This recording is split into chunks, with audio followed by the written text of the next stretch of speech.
So, dito sa Villa Buena Flor, yung cottage is 500 pesos lang. Yan, yung open cottage na yan. Tapos, 150 yung pinaka-entrance.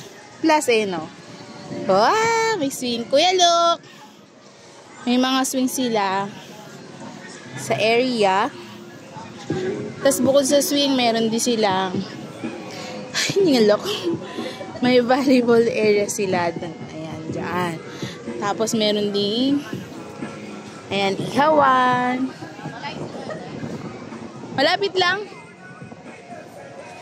Ayan. Natulog si Don Facundo. Ang dami yun. May playground din. Kakapier. Ha? Oo, meron. Tapos, doon merong swing.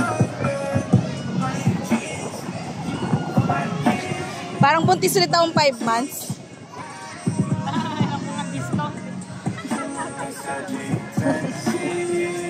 Kaya mo na. Ayan. So, merong playground area. This is sabi ko, yung volleyball area. So, don't expect na sobrang linaw ng dagat. Siyempre, ano to Tansa. So, sa Cavite. Pero, expect na maganda yung area. Makakapagpahinga kayo. Tapos, hindi pa babubuksan yung pool area.